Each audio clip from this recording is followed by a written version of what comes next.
Maintenant, je suis heureuse de passer la parole à Thierry Michels.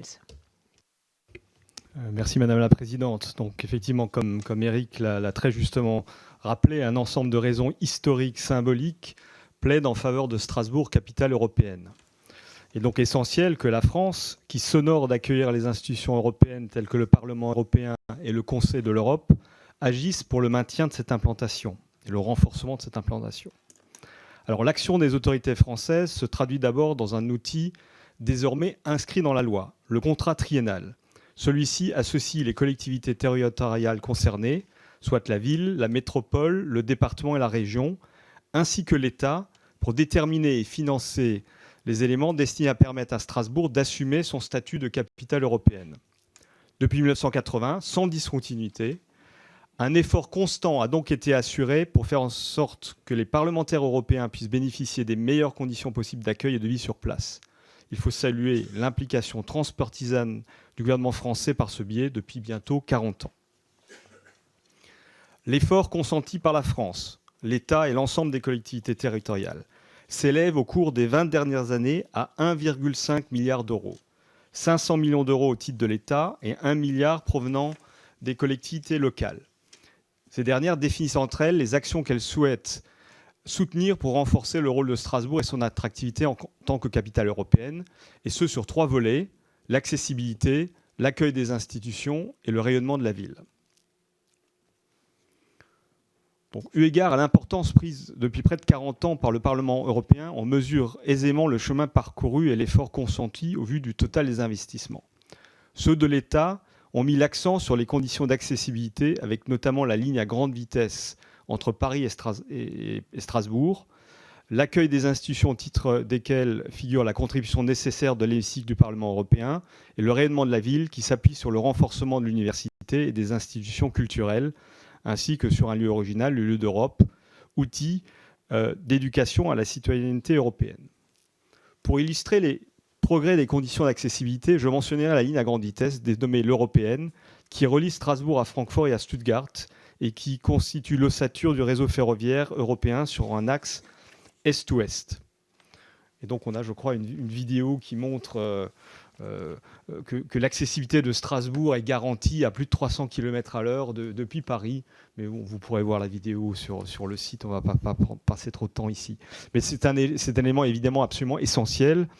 Et vous voyez sur cette slide aussi les efforts qui sont consentis en faveur de l'aéroport, des liaisons routières, des transports urbains.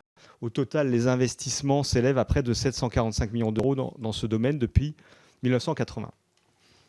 Alors, évidemment, tout n'est pas parfait, et les médias, ça a été rappelé, se font régulièrement l'écho des difficultés réelles ou perçues que peuvent rencontrer les eurodéputés dans leurs fonctions. Nous avons voulu distinguer les problèmes réels de cette simple perception à travers des auditions et un questionnaire diffusé directement auprès des eurodéputés, du personnel du Conseil de l'Europe et des fonctionnaires, de manière à pouvoir établir un diagnostic basé sur des faits et non pas des préjugés ou des perceptions. Un des premiers problèmes évoqués, c'est l'accessibilité de Strasbourg, qui pourtant est reliée par 2 liaisons de centre-ville à centre-ville, la liaison TGV Paris dont j'ai déjà parlé, et la liaison Thalys avec Bruxelles, spécialement affrétée les semaines de session, qui favorise également un arrêt à l'aéroport Charles de Gaulle. Les réponses au questionnaire ont montré que nombre d'eurodéputés viennent de Bruxelles et non pas de leur circonscription. Néanmoins, la question de l'aéroport se pose. Strasbourg, à la différence de Bruxelles, effectivement, ne dispose pas d'un aéroport de la taille d'une capitale internationale qui puisse relier la ville à l'ensemble des capitales européennes. Si Strasbourg bénéficie d'un contexte régional favorable grâce à la proximité des aéroports de Francfort, Bâle-Mulhouse et Paris-Charles de Gaulle, les liaisons entre ces derniers et Strasbourg sans rupture de charge pourraient encore être améliorées. L'aéroport de Strasbourg bénéficie quant à lui d'un statut compétitif et de lignes sous obligation de service public qui permettent aux parlementaires européens de diminuer significativement leur temps de trajet. Notre rapport fait des propositions en ce sens. Le deuxième point concerne l'hôtellerie et la restauration. Si la qualité de l'offre ne fait aucun doute pour ceux qui viennent à Strasbourg. Je confirme la grande qualité de l'hôtellerie et de la restauration à Strasbourg. Alors, Malgré cela, il y a des difficultés qui sont avancées quant à la réservation des hôtels et la disponibilité de l'information. Donc nous encourageons la mise en place d'une centrale de réservation afin également de mutualiser les achats, puisqu'il y a également des préoccupations par rapport au coût de l'hôtel à Strasbourg. Mais quand on regarde les comparatifs, les faits, ces coûts ne sont pas déraisonnables par rapport à la fréquentation de la ville. Enfin, et c'est sans doute les choses qui sont importantes, puisque les eurodéputés viennent aussi au Parlement européen pour y débattre. Donc c'est toute la question des conditions de travail au sein du Parlement européen. Alors elles sont en voie d'amélioration.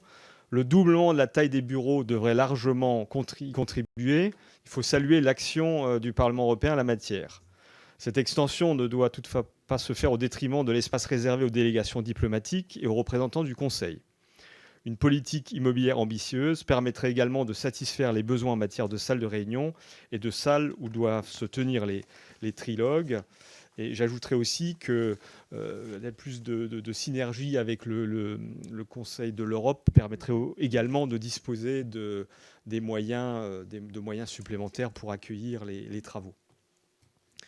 Donc, si on regarde cet effort, donc il est continu depuis 40 ans, et donc pour répondre aux préoccupations, aux besoins de l'ensemble des personnes amenées à travailler au Parlement européen. Et cet effort continue. Vous avez là le contrat triennal 2018-2020 qui continue dans ce sens. Donc on continue l'effort sur l'accessibilité de Strasbourg. Il y a notamment dans ce budget 15 millions d'euros prévus pour notamment un pavillon d'honneur digne de ce nom à l'aéroport de Strasbourg-Ensheim. Il date un peu. 46 millions d'euros sont fléchés pour des actions en faveur de Strasbourg, capitale de la démocratie et des droits de l'homme. Donc tout ce qui concourt à accueillir donc des forums tels que le Forum mondial de la démocratie. On continue à avoir un financement des instituts d'enseignement supérieur et des institutions culturelles, par exemple comme l'Opéra du Rhin. Alors effectivement, ça peut paraître plus éloigné des préoccupations premières des parlementaires, mais ça contribue au rayonnement international de la vie et d'une certaine façon renforce le poids de Strasbourg, puisqu'il s'agit, je rappelle quelle était l'essence du contrat triennal quand il a été lancé il y a 40 ans. Il s'agissait d'amener Strasbourg au même niveau de ville internationale que ne pouvaient l'être New York et Genève. Et Dieu sait s'il y avait du chemin à faire. Donc l'enjeu, c'était bien d'augmenter le rayonnement de la ville et pour créer cet effet de masse critique qui permet justement d'amener un maximum d'activités, d'amener un maximum de compagnies aériennes à venir effectivement desservir Strasbourg. Donc c'est un ensemble cohérent d'actions qui ont été menées dans ce cadre-là. Alors, on est dans l'amélioration, on cherche toujours à améliorer ce qu'on fait. Et donc nous pensons que on peut améliorer et encore mieux utiliser le levier du contrat triennal si on travaille encore plus en amont sur les besoins des utilisateurs et des bénéficiaires de ces actions, et qui sont effectivement au premier titre ceux qui viennent au Parlement européen pour y débattre, les fonctionnaires des institutions européennes et internationales. Et donc, pour ce faire, les constats que nous avons pu extraire des questionnaires au Parlement européen, au Conseil de l'Europe, pourront servir utilement de base de réflexion pour le prochain contrat triennal, de manière à agir au plus près de leurs préoccupations. Également, nous encourageons les signataires du contrat triennal à privilégier les investissements structurants pour le renforcement de l'attractivité de Strasbourg, je dirais en opposition avec ce qui est éphémère ou qui ne permet pas de résoudre au fond les problèmes. Et donc, on verra ça quand on examinera la proposition de résolution européenne tout à l'heure.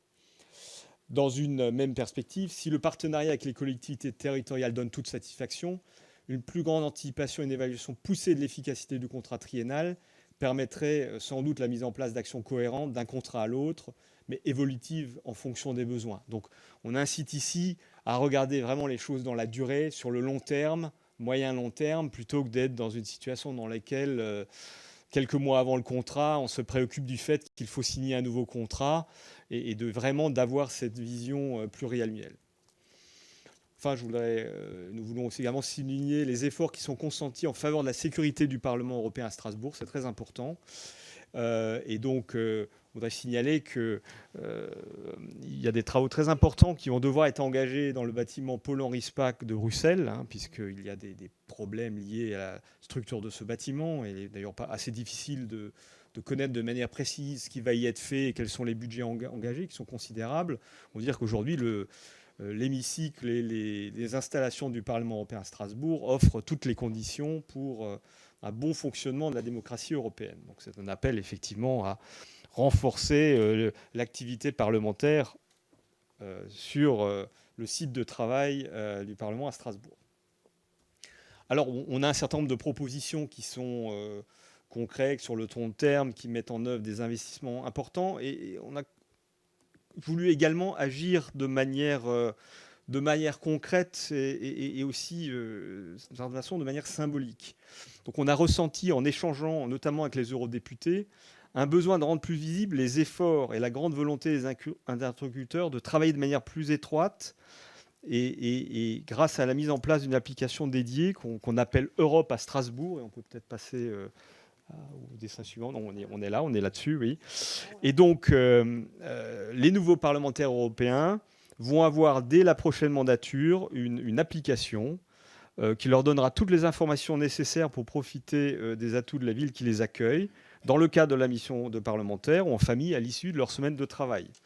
Par exemple, on a des lieux très symboliques en Alsace-Moselle. Je voudrais citer le mémorial Alsace-Moselle à Schirmeck, qui est la meilleure des façons de se rendre compte des raisons symboliques et historiques de la fixation du siège du Parlement européen à Strasbourg. Et ça permettra peut-être à des plus jeunes générations d'eurodéputés de s'inspirer et de ces modèles et de cette vision qu'ont porté les pères fondateurs.